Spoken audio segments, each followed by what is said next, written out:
시청자 여러분 안녕하십니까? 2025년 8월 11일 배승의 뉴스 배송 시작합니다. 어제 국민의힘 당대표 후보들의 TV 토론회가 있었습니다. 이 후보 TV 토론회를 보고 제가 요약을 해서 여러분들께 전달해 드리려고 모니터를 하고 있었는데요. 전달을 해 드리는 것보다 이것을 직접 보시는 것이 훨씬 더 효과적이겠다는 생각을 했습니다. 조경태가 윤석열 대통령을 향해서 양아치라는 표현까지 썼는데 이 다른 후보들은 어떻게 했는지 제가 그 엑기스 하이라이트만 모아왔습니다. 여러분들 함께 하시면서 저와 같이 한번 판단해 보시는 건 어떨까요? 김문수 후보께 질문을 드리겠습니다. 당의 통합을 강조하셨는데 저는 우리 국민의힘의 혁신을 하려면 저는 계엄 그때로부터 시작돼야 된다고 생각합니다. 헌법재판소에서도 분명하게 결정문에 쓴 것처럼 계엄의 수단, 그다음에 균형성, 적절성에 대해서는 헌법재판소도 인정하지 않았지만 더불어민주당의 입법 폭거, 의회 폭거는 인정을 했습니다. 그런데 그런 더불어민주당에게만 책임 있는 게 아니라 우리 국민의힘도 더불어민주당과 제대로 싸우지 못하고 그리고 대통령의 국정 운영을 돕지 못한 책임이 있습니다. 그리고 탄핵으로 갔을 때 당론으로 탄핵 반대를 정했지만 우리 국민의힘 의원들이 하나로 뭉치지 못해서 저희는 우리 당원들이 뽑아주신 대통령을 두 번이나 탄핵시키는 우리 스스로 탄핵의 문을 여는 그런 결과를 맞이했습니다. 그럼에도 불구하고 김문수 후보께서는 그런 내부 총질을 하거나 우리 당론을 어기는 분들에 대해서 계속해서 통합하고 끌고 가자는 것인지 묻고 싶습니다. 탄핵으로 인해서 우리 당이 두 번이나 우리가 뽑았던 대통령을 잃어버렸습니다. 임기도 못 마치고 구속되시고 또 많은 고초를 겪고 지금 또 고초를 겪고 계시고 온갖 인권 탄압을 당하고 그건 알겠습니다. 그래서 앞으로도 내부 총질하는 분들 그래서 결국에는 우리 당의 의원 숫자는 채우고 있지만 결국 표결할 때는 우리 당에 전혀 도움이 되지 않는 분들 반복적으로 그러는 분들을 어떻게 하겠는지에 대한 답변만 명확하게 해주시면 좋겠습니다. 저는 당헌 당규에 따라서 문제가 되는 분들 당론을 위반하고 이런 분들에 대해서는 반드시 그 당시에 즉시 조치를 하겠습니다. 그러나 지금 이미 지나가서 상당한 시간이 지난 다음에 과거를 계속 파헤쳐서 서로 싸우면 이 당이 분열이 돼서 결국은 개헌 저지선이 무너지고 또 이재명 독재를 도와주는 개헌 저지선에 대해서 말씀하시니까 묻겠습니다. 우리가 숫자를 107명을 가지고 있다고 해서 개헌 저지선을 막을 수 있는 것이 아닙니다. 그분들이 탄핵 때처럼 결국은 계엄 찬성을 한다면 우리 당은 숫자만 107명이지 결국 계엄을 막아낼 수 없을 것입니다. 또 하나는 개헌은 최종적으로는 국민투표에 의해서 결정이 됩니다. 따라서 우리가 막지 못한다 하더라도 결국 국민들께서 최후의 보루가 되어 주실 것입니다. 따라서 숫자만 107명을 가지고 자꾸 개헌 저지선을 말씀하시는 것은 저는 우리 탄핵 정국에 비추어 봤을 때 현실적인 말씀이 아니라고 생각합니다. 이에 대한 말씀을 좀 해주십시오. 개헌 저지선은 100석을 무조건 유지를 하는데 지금 자칫하면은 이 의석이 중요하지 않다. 국민투표가 있지 않느냐 이러는데 국민투표를 해서 개헌이 저지되기는 어렵고요. 우리 국민의힘이 제1야당으로서 확고한 신념을 가지고 이 개헌을 이재명 독재 정권의 장기 집권을 막아야 되는데 그래서 말씀드리는 겁니다. 확고한 신념을 가지고 107명이 단일 대우로 가면 좋겠지만 탄핵 정국에서처럼 우리 내부 분열 그리고 우리 당론을 따르지 않는 분들이 계속해서 남아있다면 결국은 개헌 저지선을 지키지 못할 것입니다. 우리가 107명이 있다고 하더라도 8명만 9명만 탄핵 때처럼 결국 개헌에 찬성하면 저희들 아무런 의미가 없지 않습니까? 그런 분들을 어떻게 정확하게 처리하고 당을 하나로 단일 대우로 묶어 가겠냐는 말씀을 묻고 있습니다. 저는 그래서 무조건 잘라내고 징계하는 것이 아니라 일단은 공개적인 토론을 하고요. 또 그 부분에 대해서 당헌 당규상으로 문제가 있는 부분에 대해서는 엄격하게 처벌하도록 그렇게 하겠습니다. 그래서 당헌 당규에 알겠습니다. 거기까지 위배되는 부분은 안철수 후보님께 여쭙겠습니다. 저에 대해서 자꾸 극우다 이렇게 말씀하시는데 안철수 의원님께서 저에 대해서 극우라고 말씀하시는 몇 가지 사례, 기준 아니면 어떤 행동에 대해서 좀 구체적으로 말씀을 해주셨으면 좋겠습니다. 저는 극우라는 그런 표현을 쓴 기억이 없습니다. 왜냐하면 지금 일어나고 있는 이 사태는 이념적인 것이 아닙니다. 오히려 극좌나 극우나 다 같이 할 수 있는 그런 일들에 자, 대해서 그러면 안철수 후보께서 극단적인 저에 대해서 결국은 저희가 우파인데 극단적으로 행동하고 있다면 결국 그게 극우라는 표현 아니겠습니까? 말만 돌렸지. 그러면 저에 대해서 당을 나가라라고 하시는 이유 중에 가장 큰 게 어떤 건지 좀 말씀을 해 주십시오. 저는 당을 나가려고 한 기억은 없습니다. 오히려 지금 저 후보님께서 뭐라고 할까요? 이 전시라고 그러면 하겠습니다. 안철수 후보님께 전시와 함께 한다는 그것에서 문제를 안철수 삼는 후보님께 겁니다. 묻겠습니다. 자, 지금 그러면 제가 당론을 따르고 당론에 따라서 탄핵 반대한 것이 잘못됐다고 생각하십니까? 당론에 따라서 탄핵을 탄핵을 반대했습니다. 반대한 것은 저는 잘못이라고 생각하지 자, 않습니다. 두 번째, 그러면 공수처의 수사권 없는 수사를 항의하기 위해서, 문제점을 지적하기 위해서 관저 앞에 나갔던 것이 잘못됐다고 생각을 하십니까? 그것도 저는 그렇게 생각하지 자, 않습니다. 그러면 헌법재판소가 탄핵 심판을 하면서 방어권이 제대로 보장되지 않고 적법 절차를 지키지 않는다는 것을 이야기하기 위해서 헌재 앞에 가서 예를 들면 시위를 하거나 그러한 주장을 했던 것도 지금 잘못됐다고 생각을 하십니까? 그렇지 않죠. 제가 말씀드리는 것은 자, 그러면 헌재 그것도 잘못되지 재판 않- 이후입니다. 자, 그렇습니다. 자, 헌법재판소 결정 이후에 제가 헌재 결정에 대해서 반대한다거나 아니면 헌재 결정을 따를 수 없다고 말씀드린 적은 없습니다. 그 다음에 또 하나, 제가 예를 들면 반국가 세력을 척결하고 자유민주주의를 지켜야 된다라고 했던 장소가 광장이었기 때문에 제가 극단이라고 생각을 하시거나 아니면 그것이 잘못됐다고 생각을 하십니까? 그것이 아니라 제가 말씀드렸듯이 전시와 함께 그렇게 동조하는 그런 모습들에서 저는 그런 경고를 했던 겁니다. 자, 김문수 후보께 다시 묻겠습니다. 지금 그 전에도 더불어민주당의 의회 폭거가 있습니다. 줄탄핵, 줄특검, 예산 폭거. 그리고 지금도 더불어민주당은 이재명 정권과 함께 이재명 대표의 재판을 중지시키기 위해서 형사소송법을 개정한다거나 본인 관련된 사건들의 공범들을 무죄로 만들기 위해서 대법관 수를 30명으로 늘려야 한다거나 아니면 이미 판결이 확정된 공범들에 대해서 판결 결과를 뒤집기 위해서 헌법재판소로 사건을 가져가서 사심을 해야 된다라거나 여러 가지 지금 주장을 하고 있고 이미 법원에 재판이 중지돼 있습니다. 이런 것들이 헌법 질서를 파괴한다고 생각하지는 않으십니까? 파괴할 정도가 아니라 이거는 세계 역사상 유례없는 범죄자 이재명 집단이 오히려 사법부를 뒤흔드는 폭거 중에 폭거고 이건 역사상 유례없는. 그러면 계엄 이전에 줄탄핵, 줄특검 그리고 예산 폭거 이런 것들은 헌법 질서를 파괴하거나 또는 의회 민주주의의 기본을 흔드는 일이라고 생각하지는 않으셨습니까? 흔들어서 지금 이 나라를 엉망으로 만들어 놓고 전 세계가 대한민국 자, 민주주의 그러면 무너진다고 보고 있죠. 헌법재판소법 제55조에 의하면 정당이 헌법 질서나 이런 기본 질서에 위배될 때는 정부가 국무회의를 거쳐서 정당 해산 심판을 할 수 있도록 되어 있습니다. 그러면 그 당시에 그러한 민주당의 줄탄핵, 줄특검, 의회 폭거, 예산 폭거 그리고 윤석열 정권을 끌어내리기 위해서 여러 법안들을 자기들 입맛에만 맞는 법안들을 일방적으로 밀어붙이는 이런 의회 폭거에 대해서 이것은 헌법 질서를 훼손하거나 의회 민주주의의 기본을 흔드는 것이기 때문에 정부에서 위헌정당 해산 심판을 제기해야 되겠다.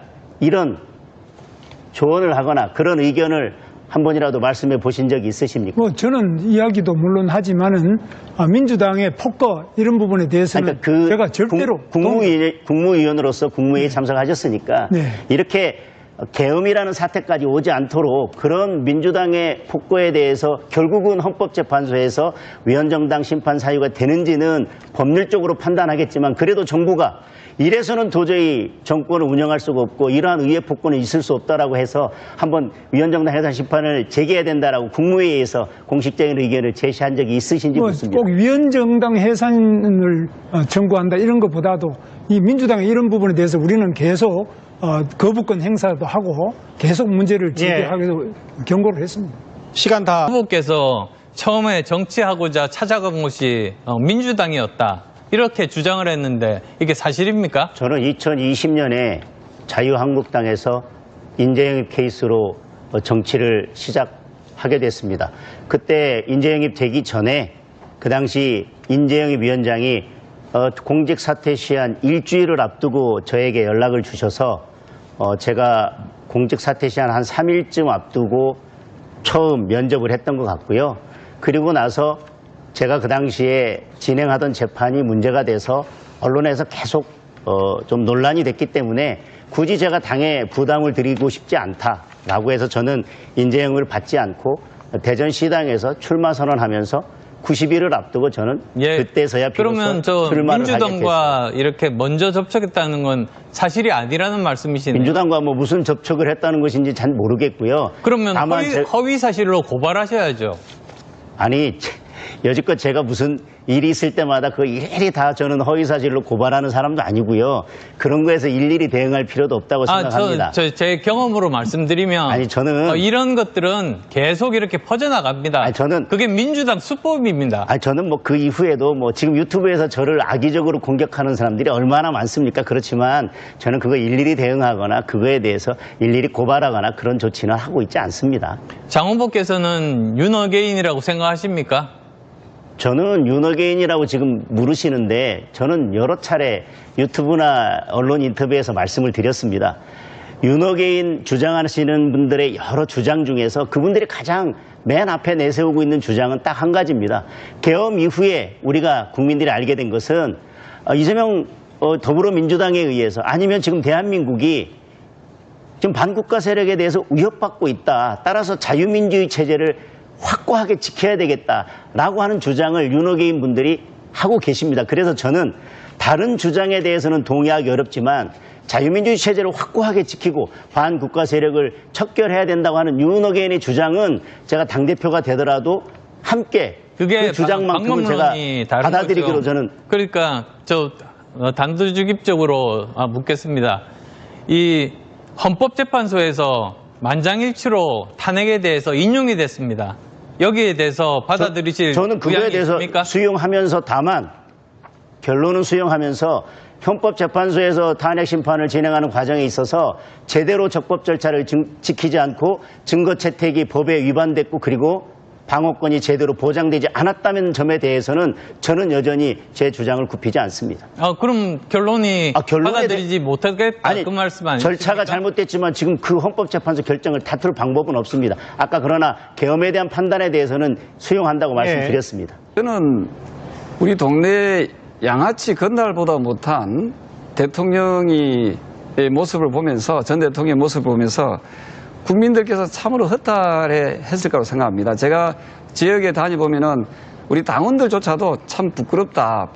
팬티 바람으로 그래 안 끌려가려고 그런 발버둥 치는 모습들. 그리고 본인 스스로가 그 방이 덥다고 에어컨 달아달라고 했던 분 아닙니까? 그 조사실 가면 시원하게 에어컨 바람 쐬가면서 조사받으면 되지요. 그래서 본인이 이렇게 비루한 모습을 보이는 것 자체가 참으로 창피스럽다. 국민의 한 사람으로 창피스럽다. 이 말씀을 드리고 싶습니다. 예. 장동 후보 생각은 어떠십니까? 뭐 지금 진술거부권이 있습니다. 그리고 진술거부권이 아니더라도 형사소송법이 개정이 돼서 검사나 경찰이 작성한 조서는 부인하면 증거 능력이 없습니다. 저는 이렇게 무리하게 수사를 진행할 수사의 필요성과 상당성이 없다고 생각합니다.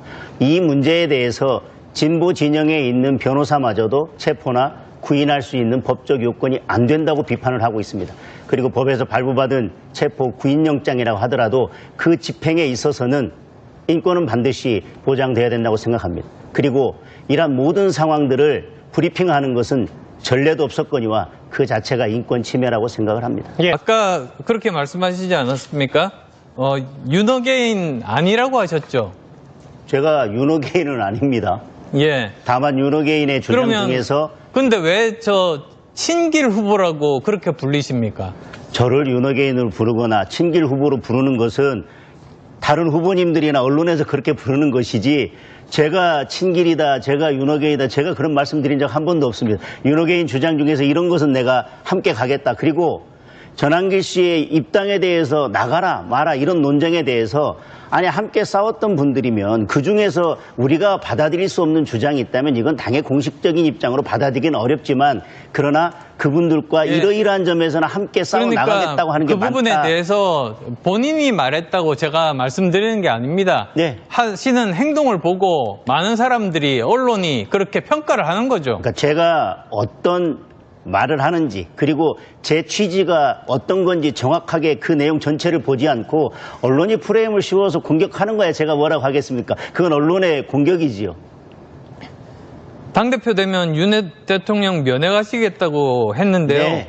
그러면 뭐 당대표 자격으로 면회를 한다는 겁니까? 아니면 뭐 최고위 당협위원장들께도 공고할 겁니까? 저는 제가 개인적으로 당대표가 된다면 당대표의 자격으로 면회를 한다는 말씀을 드렸고 저는 자꾸 절연하고 사과 반성 이야기를 하시는데 우리가 사과하고 반성할 것은 과거의 어떤 사건에 대한 사과 그리고 반성인 것이고 거기에서 돌이켜서 우리가 그럼 앞으로 어떻게 잘 나갈 건지에 대한 것이지 모든 것을 다 사람 하나로 연결시켜서 그 사람과 절연을 해야 된다. 절연을 하고 사건에 대해서는 반성도 없고 그 사건이 반복된다면 그게 무슨 절연이고 그게 무슨 사과고 반성입니까? 저는 사과의 본질은 사건에 있다고 생각하고요. 그런 것 때문에 우리가 모든 인간적인 관계까지 다 단절하고 지금 대통령이 수사받는 상황에 대해서 지금은 어떤 말도 하지 문제가 않고 지금 재판 중이라는 겁니다. 그리고 이번 당대표 기간 내내 재판에 지금 계실 겁니다. 근데 그런 재판 상황에서 이렇게 만나는 것 자체가 저는 오히려 당에 해가 된다고 말씀드리는 겁니다. 저는 재판 중이라 하더라도 재판이 잘못되거나 수사가 잘못된 거에 대해서는 대통령도 국민의 한 사람입니다. 그에 대해서는 우리 당이 목소리 낼 수 있다고 생각합니다. 재판 잘못된 거 예. 어떻게 알죠? 예. 후보님께 질문을 드리겠습니다.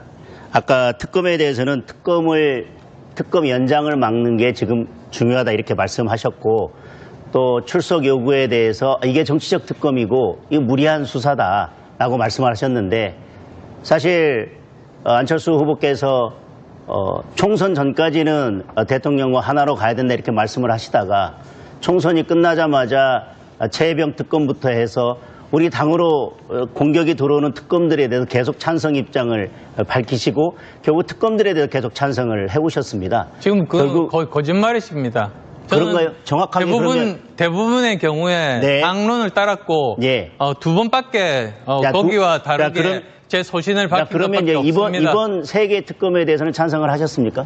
이번 특검에 대해서는 찬성했죠. 자, 그러면 이렇게 특검을 찬성하면 결국 특검이 정치 특검으로 변질돼서 이렇게 무리하게 칼날을 휘두르고 우리를 결국은 무리하게 수사하고 이렇게 의원실, 의원들 자택, 사무실, 지역 사무실까지 이렇게 무리하게 수사할 거라는 것을 모르시고 저희들이 그렇기 때문에 특검의 수사는 안 된다라고 반대했던 건데 그걸 지금 모르시고 그러면 이 세 개 특검에 더 찬성을 하신 겁니까? 그렇지 않습니다. 저는 그거 알았습니다. 그렇지만 어떻게 해서든 이 특검을 빨리 끝내야 된다. 빨리 털어야지 우리가 내년 지방선거를 제대로 치를 수 있다. 그 마음에 저는 그렇게 지방선거를 생각합니다. 제대로 치르기 위해서 특검을 찬성하셨다고 했는데 그런데 결국은 조건이 있습니다. 결- 그것은 범죄 혐의가 있는 수사에 대해서는 협조를 하되 그것이 오히려 정치 탄압에 대한 부분 같으면 저는 결사적으로 가장 반대합니다. 큰 문제는 특검은 그렇게 원칙적으로 움직이지 않는다는 겁니다. 결국은 여지껏 우리는 많은 특검을 봐왔지만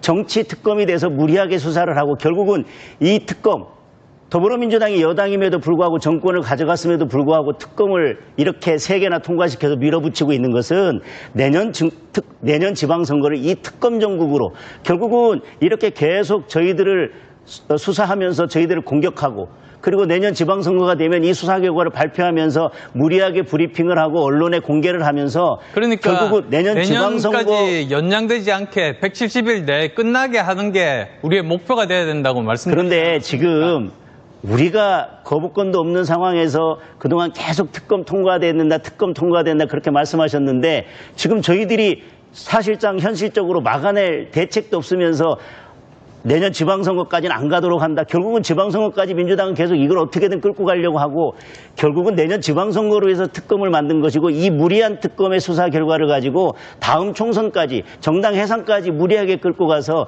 다음 총선까지 어떤 식으로든 이 특검과 저는 그렇게 내란의 생각하지 상 않습니다. 전공으로 끌고 가려고 하는 오히려 건데 제가 당대표가 된다면 이 국민들 마음이 제일 중요합니다. 우리가 국회에서 숫자도 작고 그리고 대통령 거부권도 없습니다. 그럼 우리가 기댈 곳은 국민 민심입니다. 저희 국민의힘에 그래서 정말 의원님 제 주주까지 국민의힘이 기둥도 무너지고 지붕도 다 내려앉고 결국은 아무것도 남지 않았는데 당원들 다 없고 우리 국민의힘이 다 사라졌는데 국민만 바라보고 간다고 하시면 도대체 지금 그렇지 않습니다. 오히려 저희들이 명분 있게 움직이면 국민들 민심을 얻을 수 있다고 보고 오히려 만약에 수사가 다 끝났는데도 무리하게 특검을 연장한다면 그건 오히려 역풍을 불 겁니다. 저는 이 특검 자체가 결국은 여당이 검찰 모든 경찰 권력을 다 가지고 있으면서도 이렇게 특검을 추진한 것은 무리한 정치 특검을 이용해서 내년 지방선거까지 가려고 하는 거지 지금 그렇게 우리가 국민 본다 그러면서 결국은 우리 당원들은 쳐다보지 않고 결국은 아까 조경태 의원님 뭐라고 말씀하셨냐면 국민들께서 나가라고 하니까 혁신대상 4명이 맞다고 그러는데 지금 당원들을 보지 않는 분들에 대해서 당원들은 오히려 당원들을 보지 않고 중도만 바라보고 지금 당원들이 떠나가고 있는데 중도의 민심이 떠나간다고 하면서 남의 집 쳐다보는 분들에 대해서 우리 당원들은 먼저 나가라고 하시고 계세요. 저는 당원들은 오히려 그런 분들 보고 먼저 나가라고 하신다고요. 겁니다. 저는 이렇게 국민분들 특검이 우리가 원하는 대로 국민들이 바라는 대로 적법 절차에 따라서 아주 수사를 공정하게 해줄 거라고 믿고 특검에 찬성해야 된다고 계속 주장하셨던 안철수 의원님께서 저는 그렇게 주장한 적 없습니다. 거짓말 하시는 겁니다. 특검에 대해서 계속 찬성 입장을 표결에는 어떻게 하셨든지 간에 제일 처음 부른 사람이 저 아닙니까? 저는 거기에 단호하게 반대했습니다. 그렇게 그 이유가 특검이 결국은 정치적인 목적으로 그 범위를 넓히려고 하는 그 의도를 간파했기 때문에 저는 특검 통과되기 전에 그 정치적으로 알지 못했다고 하는 거에 경악스럽고요. 그렇게 피의자도 아니고 그냥 제가 안다고 말씀드렸는데 피의자도 아니고 참고인으로 출석 요구한 거에 대해서 갑자기 나와가지고 야 이런 정치경찰이 어떻게 된 거냐라고 말씀하시면서 오히려 제가 그 말을 했기 때문에 내가 특검을 막아내겠다 많은 사람들이 거기에 대해서 거부할 수 있었던 겁니다. 저는 지금 특검에 대해서 말씀하시는 거나 태도가 저는 이해할 수 없고요. 이런 정치 특검이 결국은 정치적인 수사를 하고 국민의힘을 망가뜨리고 선거를 어떻게든 특검 정국으로 끌고 가려고 했던 것 때문에 저희들이 반대했던 것입니다. 국회의원으로서 특검 몇 번 못 보셨죠? 저는 여러 번 봤습니다. 사선 의원이니까. 네.